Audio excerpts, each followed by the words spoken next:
The harrowing story of benzodiazepine drugs can fittingly begin with this extraordinary icon of hope, the Angel of the North, a sculpture by Anthony Gormley, dramatically adorning Gateshead and Newcastle upon Tyne in the northeast of England. It's a striking image for the home of Professor Heather Ashton, who has become a veritable Angel of the North for those who have suffered and are still suffering from the terrifying nightmare caused by taking benzodiazepines, Valium, Ativan, Xanax, Klonopin, and hundreds of others prescribed by their doctors. The many side effects are painful and agonizing and can last for years, perhaps permanently. There's evidence pointing to brain damage which the drug companies, health agencies, and governments ignore. Professor Ashton is joined by another leading international expert, Professor Malcolm Blader, OBE, in giving exclusive interviews for this documentary, helping to expose this disgraceful scandal which has persisted for over half a century. It's a medical disaster. We have had many before, and we'll have many again, but at least we can try and rectify that disaster, or at least rectify the effects of that disaster. It is a medical disaster. It's a pandemic, actually. It's like an illness all over the world of overprescription of drugs.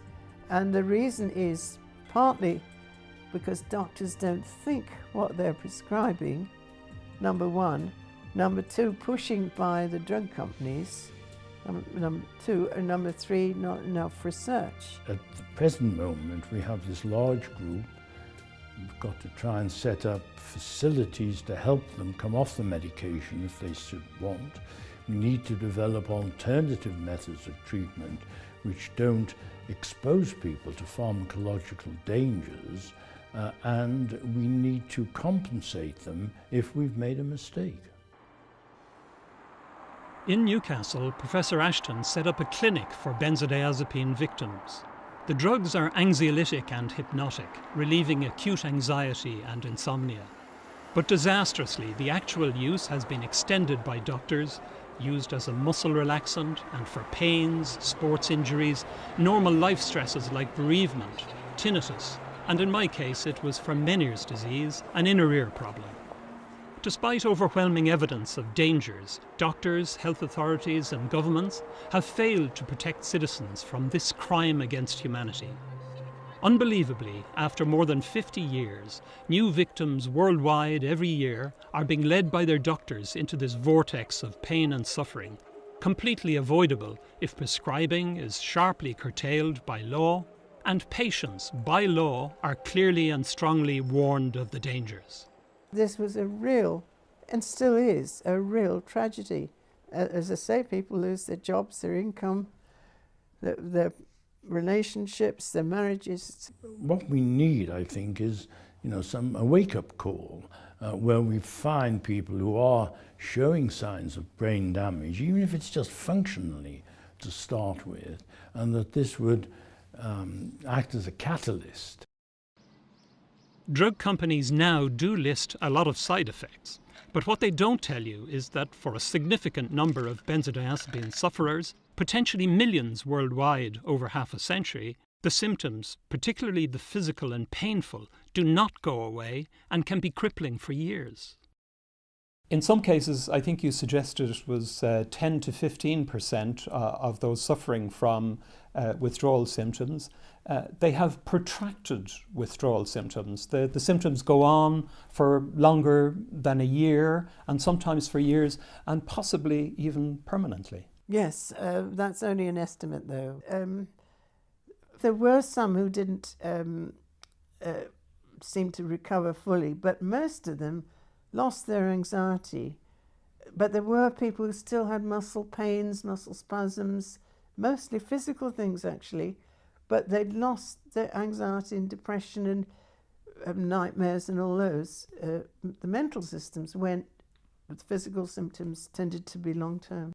Yes, now this is even more contentious, what we call the persistent withdrawal syndrome.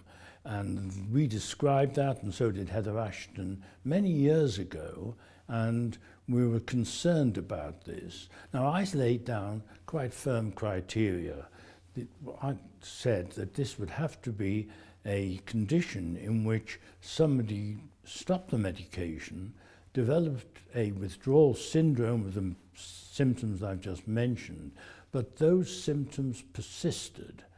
I didn't see this coming on as a separate syndrome later with a gap of symptom-free, but there are variations on this. Some people do get permanent, what feels like permanent symptoms. We don't know the causes of them.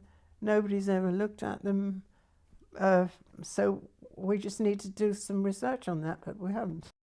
As you know, I myself am suffering from long-term side effects of benzodiazepines. It means that I can't walk very much. In some cases, I can't walk at all.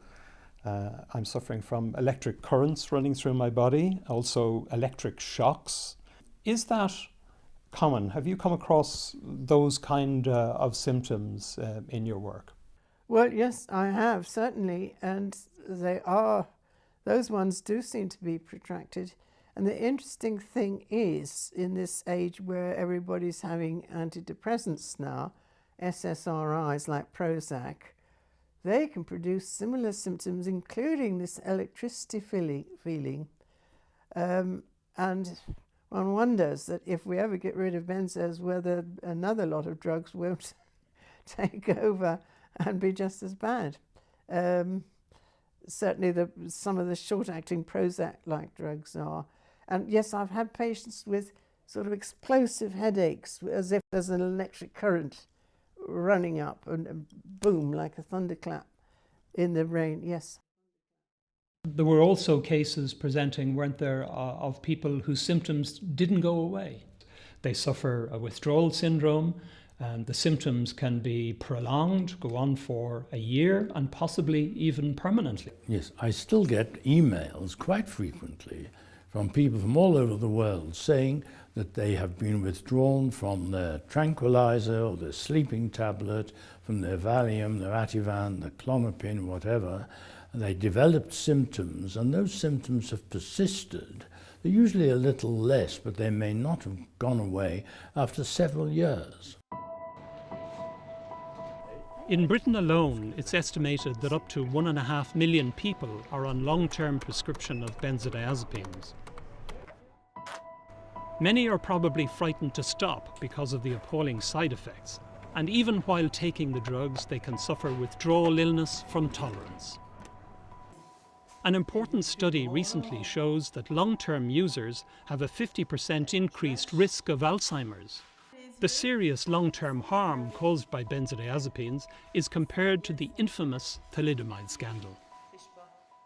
These protracted or permanent side effects of benzodiazepines have never been fully investigated. A prominent victim, Colm Downes-Granger, has said that this is a scandal like thalidomide. Yes, you could compare it to thalidomide. It is more common, probably. And the health service and the government, and to some extent the doctors that ignored it, yes. And certainly it was a tragedy as bad. It still is, as thalidomide. But it's, as you say, it's hidden because people say, oh, you look well, but they don't know what you're feeling like inside. Do you think Hoffmann-La Roche has a responsibility, a moral responsibility in this area? Whether they have a moral responsibility, of course, is a different matter. I'm not a moral philosopher. I would hope that they would take some responsibilities seriously and out of their past profits finance some useful studies. Essentially, they need to start with an epidemiological study. That is, you need to look, seeing what's going on out there in real life, how many people starting on medications of this type and are running into trouble. That can be done because we have research organizations which monitor medication and can be tapped into to see what the outcomes are. In the 1980s, you told the BBC that withdrawing from benzodiazepines was much more difficult than withdrawing from heroin. Yes, that's true. And I would often, in collaboration with some colleagues, take people who had addiction problems with the benzodiazepines, but also addiction problems with heroin or cocaine or whatever, amphetamines, and we found that it was actually easier for people to withdraw from heroin with help than it was for them to come off the benzodiazepines. What was the response to those remarks? Oh, I think it was just generally disbelief. Everybody thinks it's very difficult to get off heroin. Yet people are doing it all the time. They're admitted to prison, and they even go cold turkey, but usually there's some help. So it's not that difficult to come off heroin. Benzodiazepines can be much more of a problem, particularly in the minority, which I've mentioned, that have severe withdrawal reactions and may become persistent. And you referred in your recent paper that you've written about benzodiazepines, you referred to those people suffering an agony. Is that the way it appeared to you when you were listening to case histories being described to you? Because people do say it's like going through hell, and I experienced this myself. Yes, I think that's so. I think the people who are getting a severe reaction, the symptoms are so complex, they're so diffuse, so persistent, they're so interfering with day-to-day life that they are an agony. But I emphasize that most people don't get to that degree of severity. But Professor Leder and others say that the minority who can have a severe reaction could be up to 30%. The symptoms are myriad. In her clinic, Professor Ashton recorded the many distressing conditions. Pain, limbs, back and neck. Pain, teeth and jaw. Paresthesia, stabbing pins and needles. Limbs and face. Stiffness, limbs, back and jaw. Tremor, muscle pain, twitches. Dizziness, tinnitus. Hypersensitivity to sound, light, touch and taste. Fits, seizures. Anxiety, depression, poor memory and concentration, insomnia, nightmares, hallucinations, agoraphobia and other phobias, panic attacks and palpitations, abdominal pain, diarrhea, constipation. All patients complained of difficulty walking. This appeared to result from a combination of sensory disturbance, muscle weakness, pain and stiffness. Pain in various parts of the body was prominent. Neck pain and occipital headache, pain in the limbs described as aching, bursting, cutting, were all common and often severe. Paresthesiae. All patients had feelings of pins and needles, tingling, crawling in the skin, numbness or altered sensation at some time, usually affecting the limbs in a glove and stocking distribution. As the eminent Irish expert Dr. John O'Connor says about benzodiazepine withdrawal, the body becomes its own personal torture chamber. Ironically, benzodiazepines replaced the dangerous barbiturates. There was the move to the benzodiazepines, which seemed safer in overdose and also didn't seem to produce the same addiction problems, and they became very popular indeed. Names like Mother's Little Helper, doctors were prescribing them very widely and I think indiscriminately. So they thought, well, benzodiazepines don't kill anybody, so we can give them with absolute certitude they'll be safe. But they didn't think that they might be addictive and have other characteristics, because they worked very similarly to barbiturates. I wrote a textbook about that time in the 1960s, and I went back to have a look what I said, and I was urging caution there. I just didn't believe these ideas that somehow the benzodiazepines were totally safe. So the companies obviously didn't research these drugs thoroughly enough before they went on the market. Why do you think that is? Well, we have to remember this went on in the 1950s, the marketing was in the 1960s, and the requirements at those days were much more lax than they are now. Sometimes wonder whether Valium could have even been licensed now, but certainly in those days, much easier to do, and it was only literally a few weeks or months from first giving it to man for it to be available on the market. So it was a very rapid development, and certainly it wasn't a thorough development. To what extent did benzodiazepines become a huge success for Hoffmann La Roche, the drug company which first introduced them? Well, Librium and Valium were enormously successful, and Valium actually became the most prescribed drug in the whole world. Yes, that's so. At one point it was worldwide, and I think also in the United States by itself, it was the most widely prescribed and profitable any drug on the market. Can you understand why they were considered almost a panacea for all kinds of life problems that people had? Well, they were considered a panacea. It wasn't almost a panacea.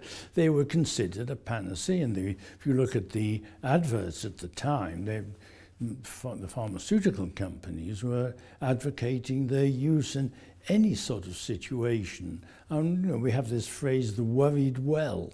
These are people who don't have full-blown psychiatric or psychological problems. They're just concerned about things in general, usual stresses of day-to-day life, and they were being urged to take the Valium and its other compounds. And they had advertised and paid for conferences and all sorts of things, and they had reps who used to come down round to every GP practice, give them free presents and all that. And so that they were pushed. And the doctors, of course, were very willing to have a safer drug.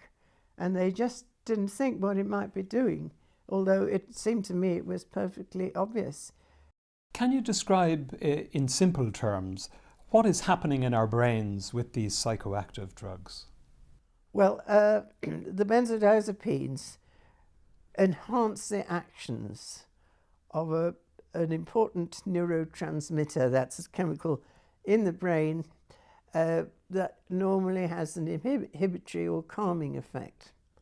And so the way they work initially is very clever because they just they up this effect of calming all over the brain. So they relieve tension, they affect balance like alcohol, and they affect thinking and sensations and brain function everywhere. And then, but the body is much cleverer than people think, because it says, hey, there's a foreign body here, a thing called a benzo.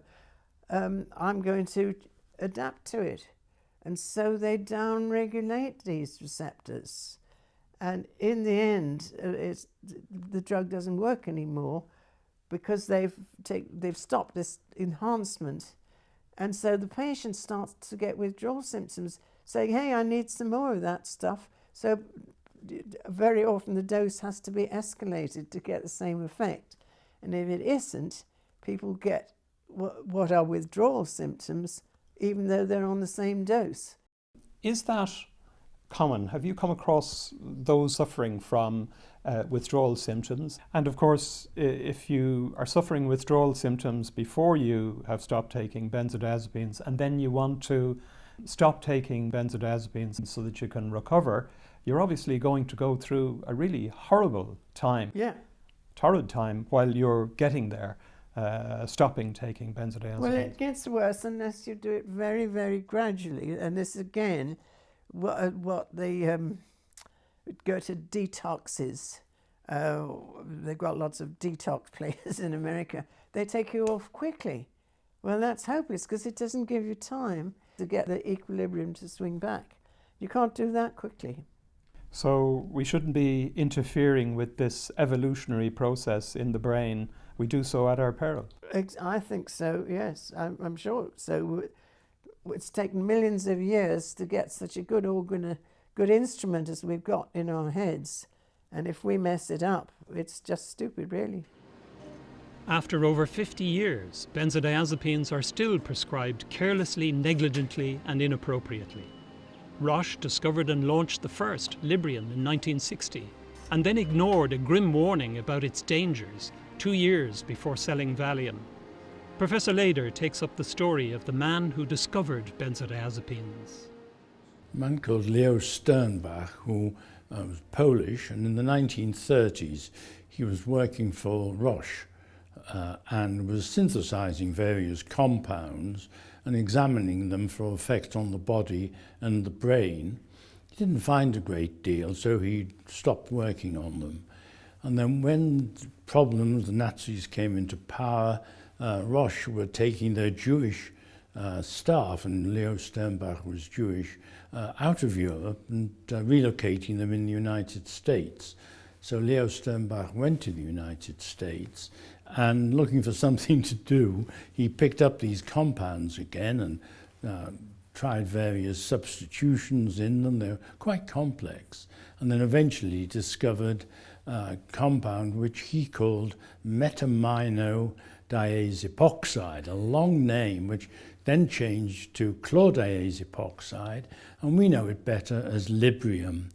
And he established its effect in animals and then quickly in humans, and decided they had a very good tranquilizer, and it became very popular very quickly indeed. But there was some research done on Librium even before Valium was developed in 1961 by a man called Hollister. Can you tell me a little bit about that? Yeah, well, yes, I knew Leo Hollister. He was, I think he's dead now, but he was concerned about Librium. He was concerned that he didn't believe it was devoid of addiction properties. And he did a study, which I suppose now we would regard as unethical, where he practically force-fed Librium to some inmates in a prison in the United States, and they became addicted, and then he stopped it. And there were major problems, major side effects. I think one or two of them actually had epileptic fits. And he warned that this was going to be a problem in the future. And that was 1961, and they'd just been on the drugs for 2 months. They'd been on for 2 months. This was 1961, and the paper was published in a journal called Psychopharmacology. When did you begin to have really serious concerns that benzodiazepines were actually causing real problems for people? The late 1970s, early 1980s. Well, I had two concerns. The first concern was the extent of prescription. I felt that this could not reflect definite psychiatric illness in the population. This was overprescription, and there was going to be a price to pay for that. So that was my first concern. And in fact, I wrote a paper called Benzodiazepines, Tranquilizers, the Opium of the Masses. And one of my colleagues wrote a paper called Benzodiazepine Bonanza. So our first concern was the overprescription. And then as time went on and we did further studies, it became clear that there was also dependence at therapeutic doses. And this surprised us. This wasn't supposed to happen, but it did. And trying to get the medical profession to accept this has been really a 40-year task. My symptoms have been a disabling sentence for 8 years now. There's painful difficulty walking and standing, severe stabbing pains with the sensation of electric currents passing around my body, head and neck pains, tremors, abdominal pain, and more. After taking Valium for a short time prescribed for Meniere's disease, an inner ear disorder, these symptoms started and have never stopped. Within 6 months, I had to stop working. It was the beginning of a real living nightmare, which came close to costing me my life, and there was nowhere to go like Professor Ashton's clinic in Newcastle. Why did you establish your clinic dealing with benzodiazepines in the first place?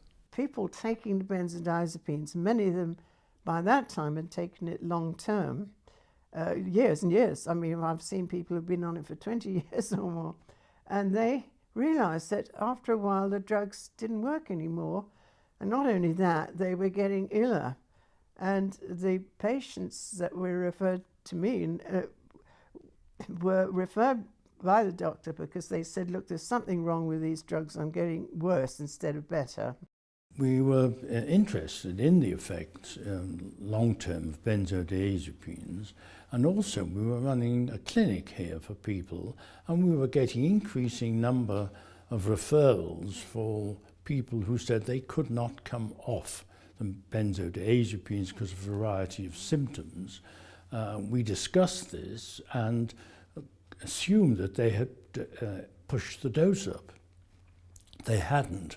So this is how we first got the idea of normal dose iatrogenic dependence. What people said when they tried to stop was really, firstly, that their anxiety or their insomnia or their tensions came back and were worse. But also they got new symptoms, and these were particularly perceptual symptoms, as we call them, so that you got people saying that sounds were very loud, that lights were very bright, that they felt unsteady, that they had pains and ringing in the ears and things of that sort. But in the 1980s, there was first a trickle and then a stream and finally a river of people all wanting to get off the benzodiazepines. And that's how it started. And it fell to me, because I was interested in what was causing this, that I got involved in it. What kind of symptoms were people suffering from when they came to your clinic? Well, all sorts of things. They were very, very anxious, all of them, and I think that's what, or most of them, put off the doctors. And they couldn't sleep, and they got nightmares and dreams, and they were jittery, and some of them had a tremor. They developed agoraphobia, social phobias, some of them paranoid, some of them very angry, sort of rage. And with sensory disturbances, so that light seemed too bright, the room walls seemed to be sloping, you know, all these sort of strange things. Some of them were afraid they were going mad. And sounds too bright, and tinnitus, their ears ringing, and all sorts of things. And in addition to that, tremors and muscle spasms, patches of numbness, muscle pains, muscle jerks, a whole host of symptoms, both physical and mental. And but I had patients who'd been told they had multiple sclerosis and were doomed for life. And you got them off the benzos and the symptoms disappeared. So, you know, it became clear it was due to the drugs. We had one or two cases where people had epileptic fits, which you might expect, and of course that harks back to Hollister's study.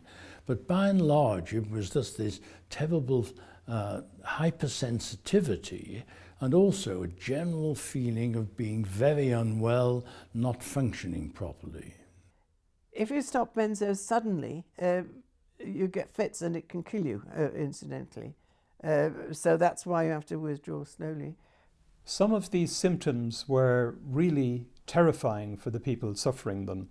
And in some cases, people were actually becoming disabled. Isn't that the case? Oh, it certainly was. I mean, because these symptoms could be quite overwhelming, were very severe.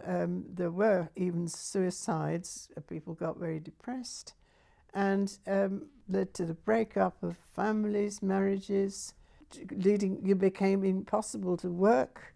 You lost your job, you lost your income very often, and also it was difficult to get any compensation because nobody realized it was a real illness. Professor Lader has described this as a medical disaster. Would you agree? Yeah, this was a real, and still is, a real tragedy.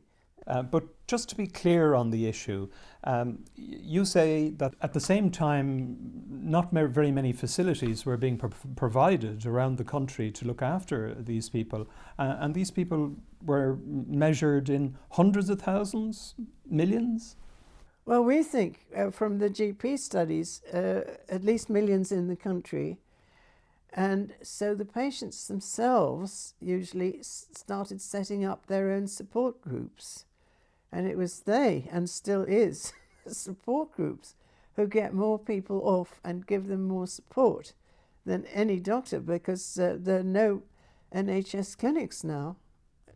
One of the difficulties in getting people to focus on the dangers of benzodiazepines appears to be the fact that some people can get off the drugs relatively easy, while others suffer terrible agony. Yes, and the point is that if we could predict who is going to withdraw easily and who is going to go through agonies, we could reserve the benzodiazepines, which do have some positive effects, just for those who are not going to run into problems. But we can't predict, and therefore you have to look at the totality of the distress that is caused. In 2010, Britain's Independent newspaper opened up another very disturbing chapter of the story, revealing documents from the British Medical Research Council, officially kept secret for nearly 30 years, about Professor Leder's attempt to get potential brain damage from the drugs properly investigated. That long ago, he'd carried out 2 studies of patient brains which showed worrying abnormalities. Well, we knew that alcohol, that's been well researched, taken chronically in high dose, abused in other words, can cause subtle brain damage, which is only partly reversible. I always had lurking in the back of my mind that if these people are taking their benzodiazepines for many years, decades, maybe it's having an effect on the brain as well. So we used the imaging techniques available at the time and looked at a group of patients who hadn't abused alcohol but had been on benzodiazepines for a long time. And we found some anomalies, some abnormalities which concerned us. And we thought, in view of the extent of usage of these benzodiazepines, there were millions of people, literally, who might be at risk, and we needed to go into this in more detail. I asked for the Medical Research Council to look into this, and they agreed and set up this subcommittee which met, and we looked at the evidence. A report went to the Neurosciences Board of the Medical Research Council, but nothing further was done about it. Can you understand why the results of that meeting, the record of that meeting, was kept secret for 3 decades? Well, it wasn't secret in the sense that we weren't adjured to secrecy. There was no Official Secrets Act. And I was very surprised to find out later that those minutes hadn't been released. So I don't know what was going on, but there was concern about it. And I know that I think Professor Heather Ashton, and I'm sure you'll ask her that, she also put forward a proposal which was turned down. Both you and Professor Leder put research proposals to the Medical Research Council. He wanted to investigate some prima facie evidence he had of structural damage to the brain from benzodiazepines. You wanted to follow up with a research group based on your clinic and a proposal to put to the Medical Research Council for a very authoritative study, and they turned that as well. We never got money for it. I had a very good sample of people, because I had 300 patients at my clinic who followed for several years. I knew all their brothers, sisters, spouses, people who'd had a similar upbringing, so you couldn't say, oh, well, you're not you've got a selective group. And so 300 who were on benzos, 300 relatives or spouses who weren't. We could have done MRIs, studies on that for structural things. We could have done a lot of cognitive tests to see if they were impaired, because something I haven't mentioned, which is perhaps the greatest tragedy of all, is when people are on benzos, their thinking is impaired and they're prone to traffic accidents, making bad decisions, all sorts of things, and poor memory. And so we could have looked for that, to see if that recovers, and other things with looking at brain function with things like EEG and magnetoencephalography as well, which are ways of looking at the way that neurons in the brain are firing. We could have done all that on a large number of patients, and I tried the MRC and the Wellcome Research Council, and the Medical Research Council and the Wellcome never got the money for it. I don't think it was considered as a serious enough condition. I don't know why, but... In Newcastle, Professor Ashton wrote her now famous manual on benzodiazepines, describing the symptoms and showing how to withdraw slowly. It's free on the internet. A book could have made her a fortune. It's the Bible worldwide for victims of doctor-induced benzodiazepine illness. Professor Ashton became a medical advisor and friend to victims everywhere. This is a bound volume of some of the thousands of letters and emails she's received from all over the world, made by a grateful patient. The consultant who recommended I take Valium for Meniere's disease brushed aside my concern, saying it was a most maligned drug that could be a preventative against Meniere's attacks. He stopped prescribing Valium for Meniere's now, a lesson learned at a huge cost to me. When I started getting darting pains in my legs, I searched the web and in shock found the Ashton Manual, which explained what was happening to me. You wrote the Ashton Manual, which was published on the web. It's about benzodiazepines, how they work, and also about how to withdraw from benzodiazepines. Why did you do that? Was it in response to a very big need? Well, yes, because the patients seemed to know more than the doctors. All of them said the reason they'd come here was because they got no help from their GP or from a psychiatrist. I had patients referred from psychiatrists even. And the patients seemed to know better than the doctors. And so I wrote that manual for patients who couldn't get help from their doctors. It was for them. And the interesting thing is, although patients all over the world have snapped it up, the doctors still don't read it. Actually, one thing we haven't mentioned yet is that in all the literature telling you how to prescribe drugs, they all say that benzodiazepines are for short-term use only, 2 to 4 weeks maximum. And even the company that makes them says that, but it's just that nobody takes any notice. How many languages is it translated into now? Well, it's over 12. Over 12. There's a Japanese one. There's all the European languages. It has been used by literally millions of people all over the world. I presume so, yes. I mean, if you look at the prescription levels, interestingly, Japan has the highest in the world prescription levels at the moment of benzodiazepines. And they're lapping it up. And, you know, all these things have been translated by people voluntarily. I mean, they've never been paid for it or anything like that. In the United States, the National Institutes for Health report in this bar chart that drug overdose deaths involving benzodiazepines have risen sharply over the past 13 years, going from over 1,000 in 2001 to about 8,000 in 2014. Meanwhile, in December 2015, the American Public Health Association has warned that both benzodiazepine prescriptions and quantities prescribed have increased considerably. Interventions, they say, are needed to reduce the use of benzodiazepines or improve their safety. The state of Massachusetts is considering a new law to strictly limit and control prescription, requiring detailed warnings by both doctors and chemists, with black box warnings on benzodiazepines like cigarettes.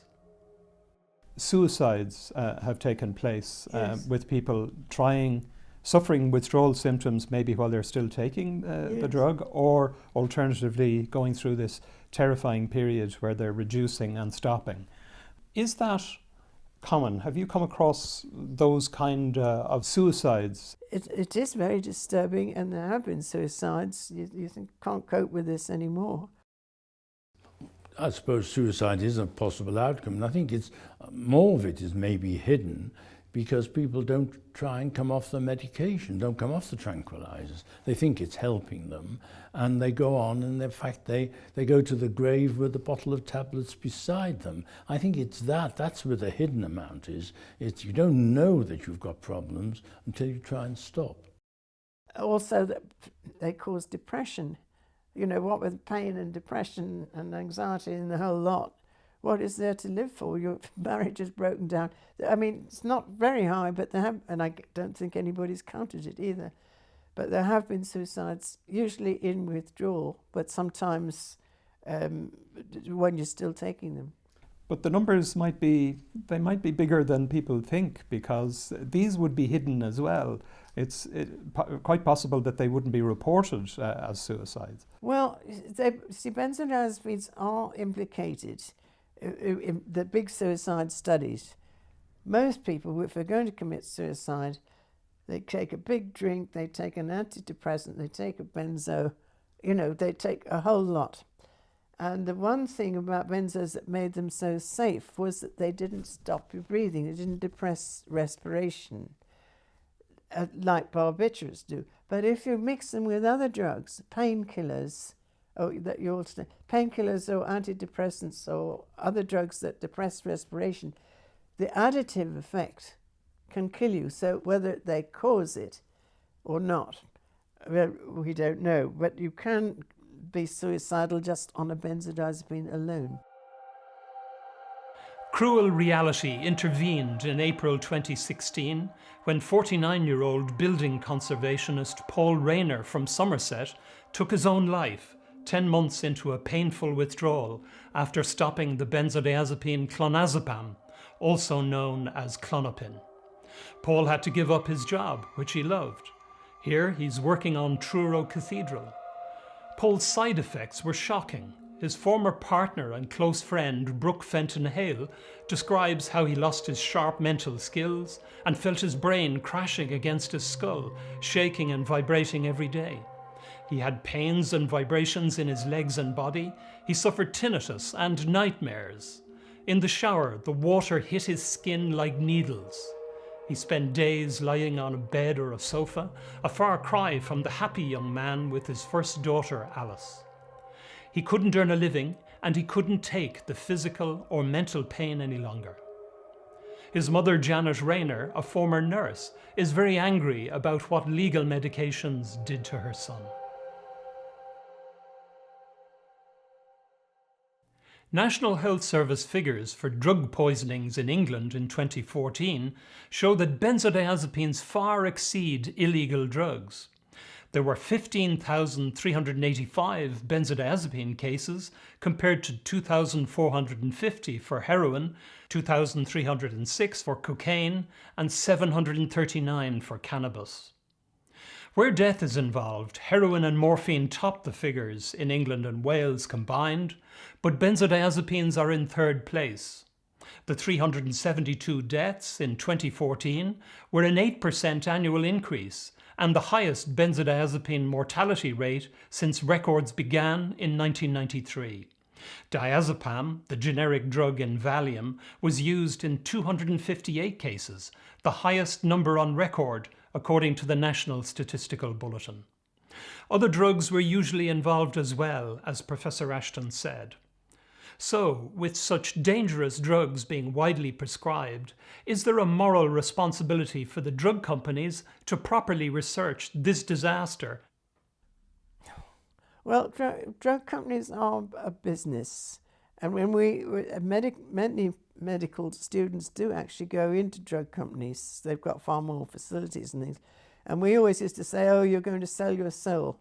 They do sell their souls, and the drug companies are there to make money. I don't think they have any more scruples than tobacco companies, which are already making a great fuss about smoking, and the drinking industry. They're all making a terrible fuss if anybody tries to stop them. So I don't think drug companies would fund it. Yes, the problem is that most of these tranquilizers and sleeping tablets are out of patent, which means that there's no profit left in the drugs. Now, the only financial incentive which would come would be if there's a lot of medical legal cases which develop, so that people are beginning to sue because they've gone through a withdrawal reaction. But there are cases now which are coming through. Now, I predict that if those cases are successful, and so far they really haven't come to court, we will find that the doctors' organizations will start to issue warnings that long-term prescription is not acceptable. This is what we call ex-label prescribing. In other words, it's not covered by the license which the medication is given when it is authorized.